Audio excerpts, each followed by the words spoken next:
Beginning our daf, Masech Ksubis, daf Kuf Zayin, begin on the bottom of Kavav Mavez, two lines up the bottom of Yamid, but the Gemara will explain this opening halacha of our Mishnah, of our Perek, regarding the two judges of Gezeres that we had in Yerushalayim, Chanan and Adman, and they each had different teachings that they had disagreements, and we're going to explain the first one, and a Machlekes Amaram that relates to that first halacha. Which corresponds to Bekazach, Mechazko Torah and Nebuchadnezzar. Shouldn't be doing it for today's daf. Some things we're discussing in today's daf, like we just mentioned. First ruling of Chanan, that he said, Tishava B'Sayf. When she's collecting her ksuba, then she has to swear that when she was getting the zaynis all along, she hadn't had any money that was given to her beforehand. But when she's collecting the mezainis, she doesn't have to swear then and say, oh, my husband didn't give me anything. No, she has the rights to mezainis. Her husband is overseas. She's going to get mezainis. She only has to swear at the end. That is the teaching of Chanan. Now the Gemara has a machlekes, Rav and Shmuel, that starts off the daf, that goes throughout most of the daf. Are we posking mezainis la'eshes ish? That's obviously going to relate back to the halacha of our Mishnah, which seems to assume that we are giving mezainis la'eshes ish. The whole machlekes is regarding when you're going to make a shvuah, but we're going to find like the Gemara machlekes Amiram, if we actually are posking mezainis la'eshes ish, do we go ahead and give mezainis? Now the Gemara has a discussion regarding the reasons for Shmuel that say in posking mezainis. Shmuel holds that no, we don't go ahead and give food to a Eshesh is. So the shaila is, why would you say you wouldn't give food? The husband's obligated to feed his wife. So the Gemara gives two reasons, either because of Mishum Tzrari, because of a bundle of money, meaning maybe he had given her, said, I'm going away for 6 months, here's this money, and he wouldn't leave her without anything. So we're not just going to feed her, because we could assume or suspect that he gave her money. Or because maybe because he said, look, I'm not going to be around, you go work and you support yourself. So if he makes that type of a contractual agreement with her, so he doesn't owe her any mezainis. So that's two different reasons the Gemara is going to give for why Shmuel would hold that we wouldn't give a woman mezainis when the husband is away overseas. And then the Gemara has for that case in which there is no machlekes Rav and Shmuel, although they have machlekes regarding if Peskin or not, the Gemara is going to say 5 cases in which they all agree in the halacha. So we begin the current daf. We're on the bottom of Kavav Mavei, single line up at the bottom of the Yamid. The Mishnah had said, Mishaholach Medina Sayam. Whoever went to Medina Sayam, which again, this was relating to the, like our Mishnah, our parak is called Shnei Dayane. It was talking about the two judges of Gezeres in Yerushalayim, Adman and Chanan and Abishalom. Chanan said 2 things that were disagreed with, and Adman said 7 things. The first one that was taught was Chanan's teaching. If someone goes overseas and his wife is claiming the Zionist, Chanan said, like we mentioned before, she's only going to swear at the end when she's collecting her ksuba that she didn't have any extra food. But she doesn't have to swear in the beginning when she's collecting the zaynis. And Rabbi Yechon says, Yafal B'cham.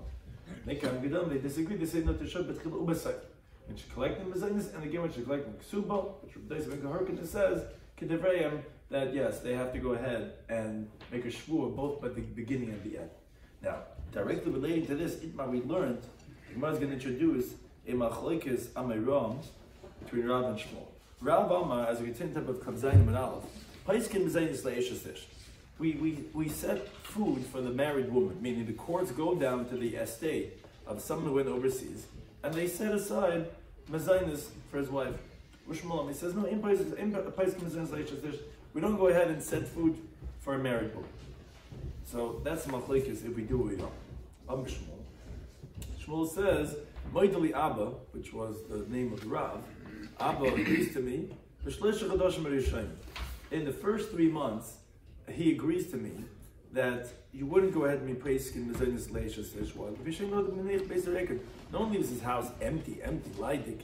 Old Mrs. Hubbard, there's no one that has nothing in the house. So the first 3 months he would agree we wouldn't be praising. Now, the Gemara explains, when they hear that he died, no one's going to disagree that you would be paiskin, even according to Shmuel. Why? Because Rashi explains, which is going to be directly related to what we're going to mention right now, what would be the concerns that we would have? If it's for tzrari, as we're going to explain in a moment, that he might have set aside money for our support.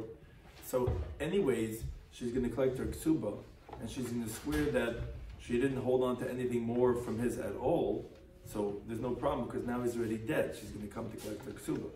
And if it's because maybe he told her, go ahead, support yourself, and she accepted, but the moment he dies, she's not meshubet him anymore with her Maisi Daim. So it's not like that Maisi Daim is owed to him and he's telling her, take your Maisi Daim that you owe me and use it for your Mazainis. He's dead already, he doesn't owe her anything.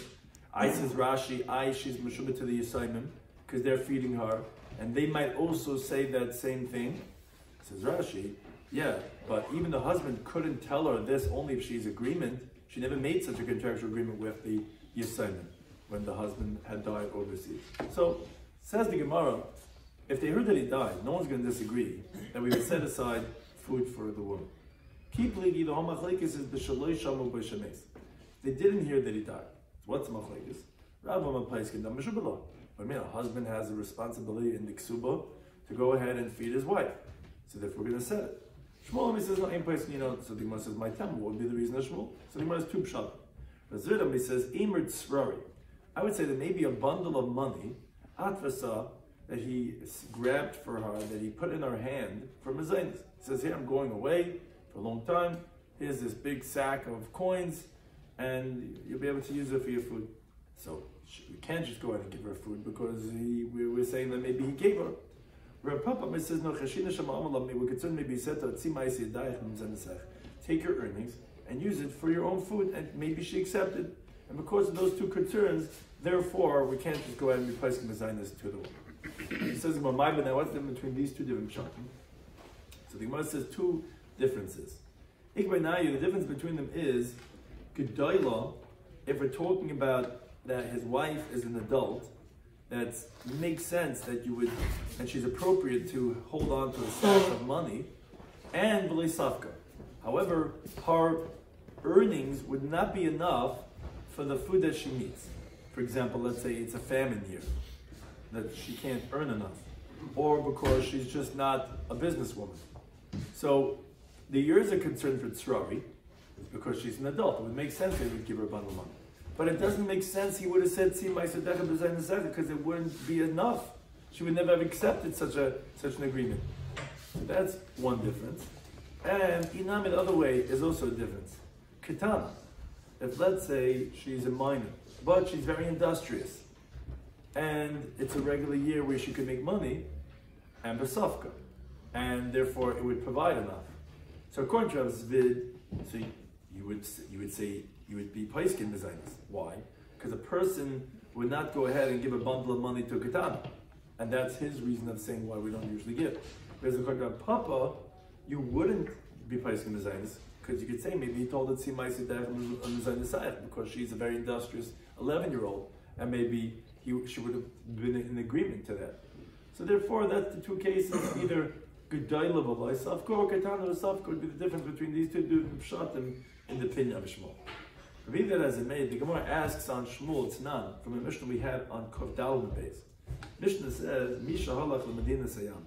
Someone goes overseas, and this is the halacha of our Mishnah, which the Gemara is going to ask from. That's why we introduced this. And his wife is claiming Zainis. So we had this machlekes, which we started off quoting from the Gemara from the Mishnah. He says, Teshav b'seigli, Teshav b'tchila. Okay, she only has to swear at the end, not in the beginning, because anyways, when she's going to come to collect the ksuba, they're going to make her swear, oh, you want to collect your ksuba, that's $1,000? Oh, well, when you got food throughout the 6 months your husband was away, was that more? Did you have other monies? She didn't have to swear. So, you wouldn't have to swear in the beginning. But the B'nai Ka'am, they disagree and they say, no, Teshav b'tchila b'sayv. We're not going to let her take it and swear at the end. She has to swear in the beginning, and she's coming to claim food, say, yes, my husband didn't leave me anything, and whatever, and she has to swear at the end. But says the Gemara, Ad Kan Pligi, but up until this point in the Mishnah, what new they disagree? In Yeshua, they only disagree. This married woman who husband overseas, she says, comes to the Rav and says, I have nothing to support myself. So, okay, it's machlekes do that. Does she have to swear when she has to swear? But it seems to be a clear contradiction of Shmuel. We see we definitely give her food. Shmuel says, Ein Pleiskin. Maybe it's Rari, maybe because Tzimai Sedech and Bezen Sech, but that seems to be everyone's in agreement to. So Tigma Shmuel interprets our Mishnah B'Shashama B'Shemeis. We said before that everybody agrees when we heard that he died, where she's not Meshubatim anymore, and there's no concern about Tzrari because she's going to anyways collect the Ksuba, and she's going to anyway swear that she didn't hold on to anything. So that's the case of our Mishnah, when they heard that he died. So then, yes, Shmuel says, I agree over there that they would feed her. And therefore, it's not a difficult in Shmuel. The Gemara has many such questions on Shmuel from different sources. Toshma, the Gemara brings a brisa. Someone goes overseas, and the wife comes to the Rav and says, I need food. So they say to Shabbat, she has to swear right now. And this is again the same, almost exactly like we just said in the Mishnah.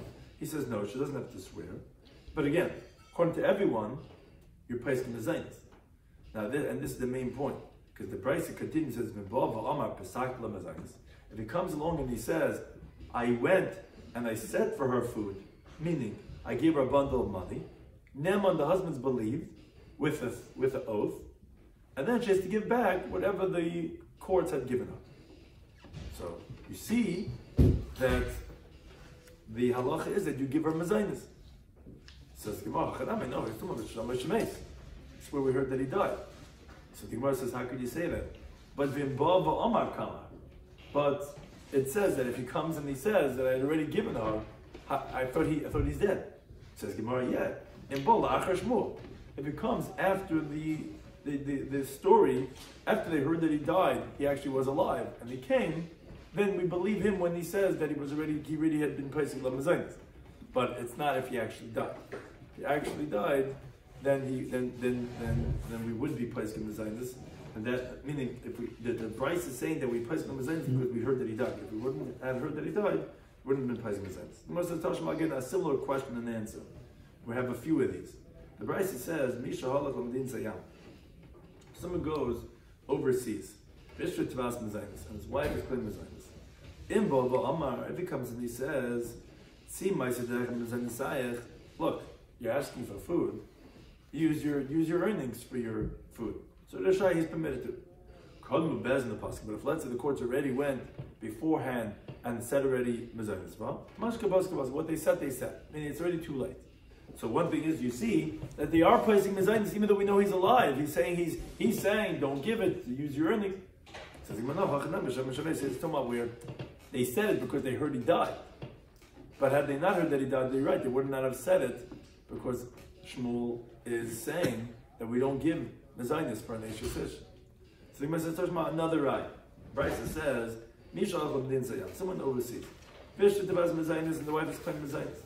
So the courts, they go into his estate, and they provide food and sustenance for his wife, but not for his sons and daughters, and not for anything else, which we must explain what the anything else is.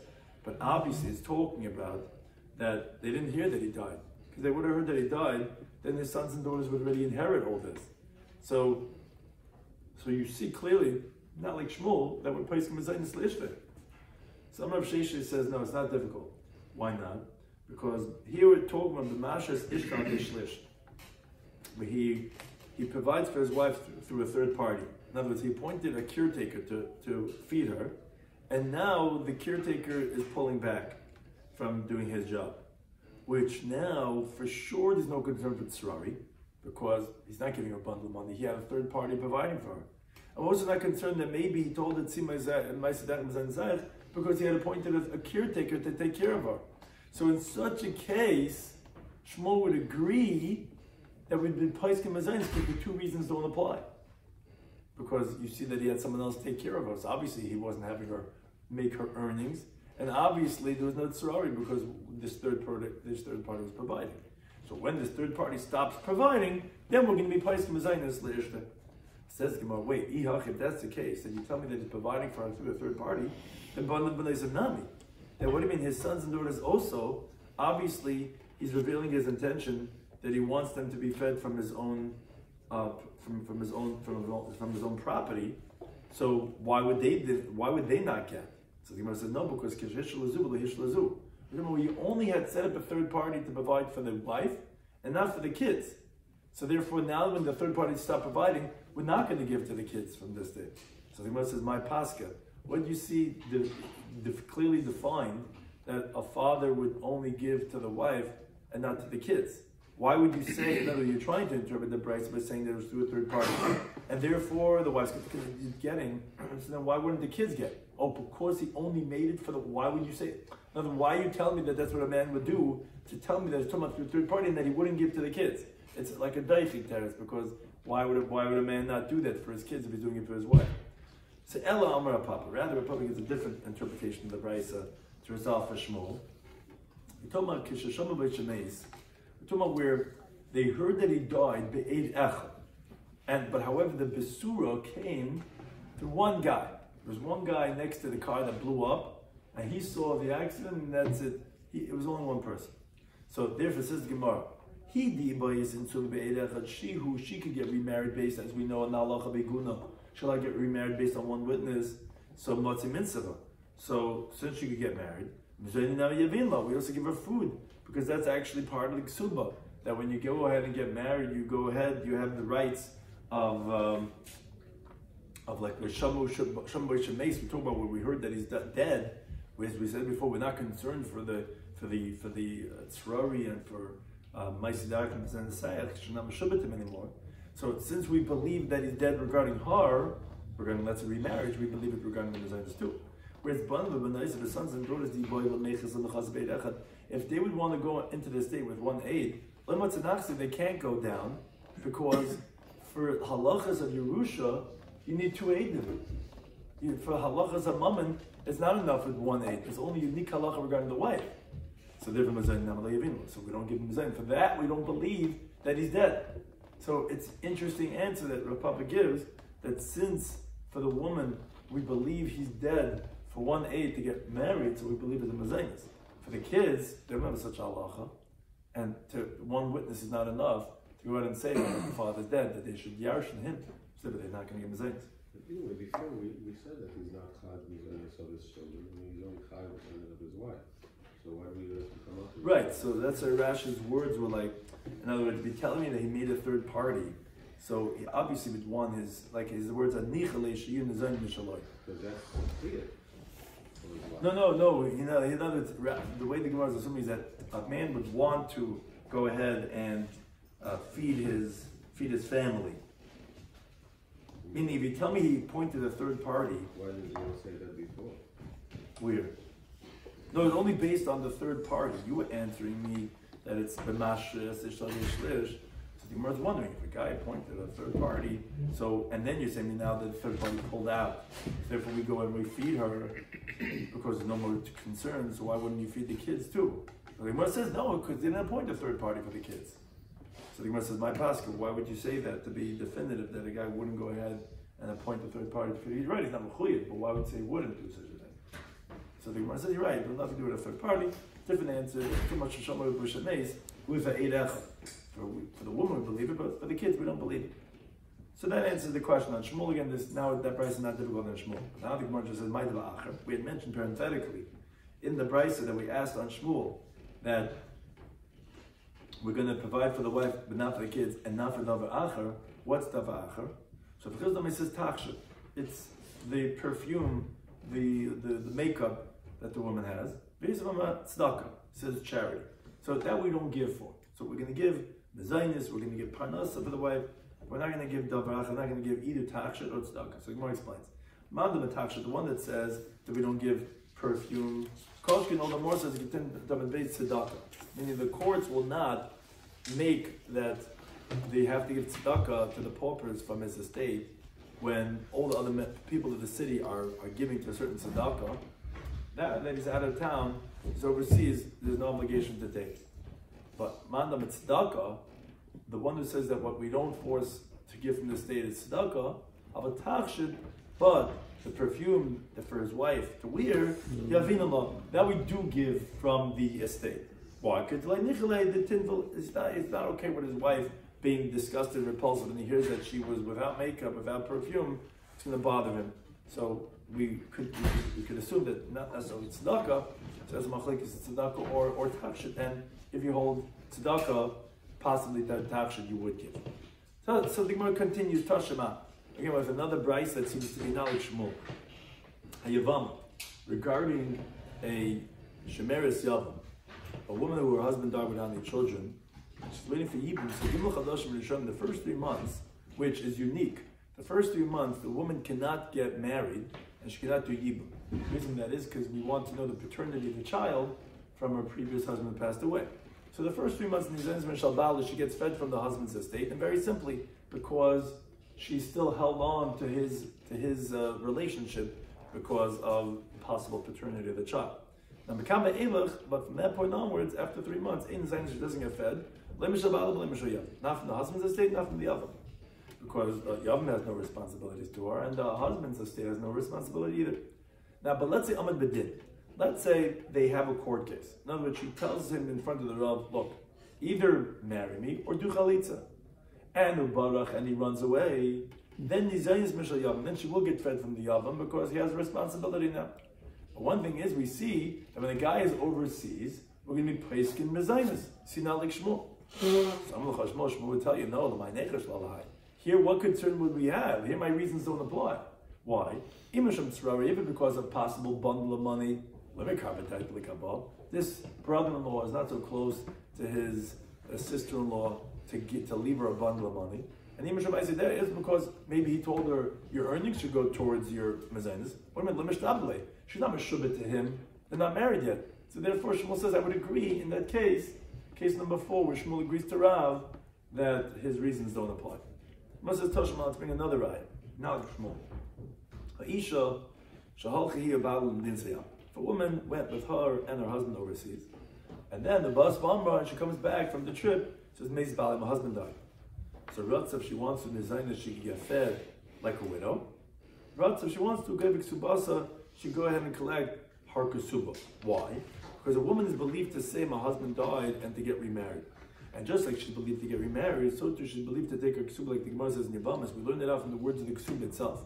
The ksuba says, when you get married to someone else, this is what every chassan tells the kala when they got married.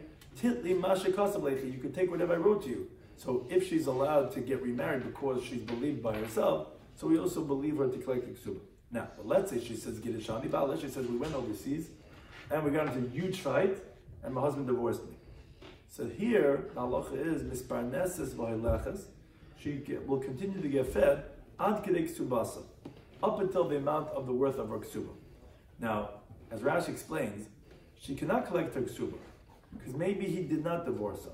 Because regarding divorce, we did not believe her, but we will give her mezainis up until the payment of the amount of the ksuba. Because mamanashach, if he divorced her, so good, she's taking her ksuba. If he didn't divorce her, so he's chayv in her mezainis. So she can collect mezainis up until the amount of the ksuba. But one thing is, we see that what we don't believe her that she's divorced, and yet she's getting fed. So you see, price mezainis leisha sish, not like Shmuel. Says no, chanam kisham b'shemeis. It's talking about we heard that he died. So the Gemara says, wait a second. If we heard that he died, so ma'ishma ad kedei ksubasa. Why you tell me she can only collect up until her ksuba? If he died, so then she's an almana. If she's almana can continue getting fed from the state however long she wants to. So why are you limiting it up until her ksuba? So the Gemara, yeah, because the ihid afsir anafsha. She caused the loss for herself. She said that my husband divorced me, and the divorce doesn't get mezainis. So although we don't believe her, but we believe her legreyasa to take away that she's not going to get more than the amount of ksuba. Now, and if you're going to say, since they heard that he died, so then why can't she collect her ksuba at one shot? You tell me she'll get mezainis up until the amount of ksuba. So yalla, just take the whole ksuba one shot. Says Rashi in the Chanami, you're right. Why are we saying this parnesses v'halachas? If she doesn't want to take the ksuba one shot, because she thinks maybe he didn't die, and maybe it's better for her to take it as mezainis, because if the husband's going to come, she'll at least have her ksuba intact, and she'll get fed up until the amount of the ksuba, and then more than that we're not going to give her, because we suspect what she's saying that regarding that she's divorced, but we don't believe her. So again, that's what's not difficult on Shmuel, because we're talking about where we heard that he died. And why we limiting up to the ksuba? Because she said that she was divorced. Moses Tashma bring another raya, not like Shmuel. Kate said Amru. How do they say, says the Brisa, that Mima'enes is a katana who was married off by her brother, her mother, rabbinic marriage, that if she refuses, she just walks off. When did we say that in the mezainis? She doesn't get mezainis. So the Brisa explains. You cannot say that this is when the 9-year-old is still with the husband, because the husband is obligated to say. When the husband overseas, loves Achla, she borrowed, she went to the Makolet and she says, Enli, and the guy gave her credit and she ate it. Then she got up, and then she went and she just walked out. That's when we say that the husband is not mechuyev to pay back to the grocer that what she borrowed. He doesn't have a chiyuv in that sense. Says the Gemara, what? What she borrowed. Before? What she borrowed, yeah. Before the meal? Yeah. What she borrowed. And she was his wife. What? And she was his wife. Right, but she did mian. Mian is oiker. It's open. So the Gemara says time of the mian. The reason is because she did mian. Haloi mian, but if she didn't do mian, Yavina, we would give it to her. What do you mean? Why are you giving it to her? I thought in Paiskin.